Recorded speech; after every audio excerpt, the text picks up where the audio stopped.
காலங்களில் நாடளாவிய ரீதியில் முன்னெடுக்கப்பட்ட டெங்கு ஒழிப்பு திட்டங்கள் வெற்றியளிக்கவில்லை என சுகாதார சபை தொழிற்சங்க கூட்டமைப்பு சுட்டிக்காட்டுகின்றது. தற்போது டெங்கு காய்ச்சல் தொற்று நோயாக மாறியுள்ளதாக அதன் தலைவர் சமன் ரத்னபிரிய தெரிவிக்கின்றார். சுகாதார அமைச்சினால் முன்னெடுக்கப்பட்ட டெங்கு ஒழிப்பு திட்டங்கள் அனைத்தும் தோல்வியடைந்து வருவதாக சுகாதார சேவை தொழிற்சங்க கூட்டமைப்பு குறிப்பிடுகின்றது.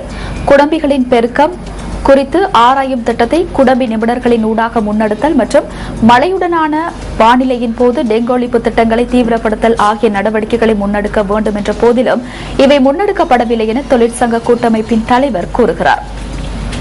அத்துடன் டெங்கு ஒழிப்பு நடவடிக்கைகளை முன்னெடுக்கும் அதிகாரிகளும் முறையாக நியமிக்கப்படவில்லை என அவர் சுட்டிக்காட்டுகின்றார்.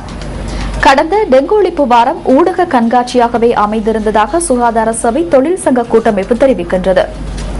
இதேவேளை தொழிற்சங்கம் முன்வைக்கும் இந்த குற்றச்சாட்டை ஏற்றுக்கொள்ள முடியாது என பிரதி சுகாதார சேவைகள் பணிப்பாளர் நாயகம் டாக்டர் சரத் அமுனுகம குறிப்பிடுகின்றார்.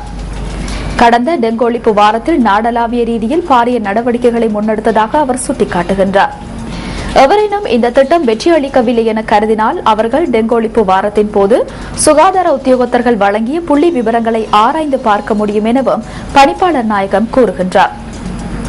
அத்துடன் பொது சுகாதார பரிசோதகர்கள் சுகாதார உத்தியோகத்தர்கள் இந்த காலப்பகுதியில் பாரிய சேவையை ஆற்றியதுடன் டெங்கு பெருகும் பகுதிகளை ஒழிப்பதே பிரதான நோக்கமாக அமைந்திருந்ததாகவும் பிரதி சுகாதார சேவைகள் பணிப்பாளர் நாயகம் மேலும் கூறியுள்ளார்.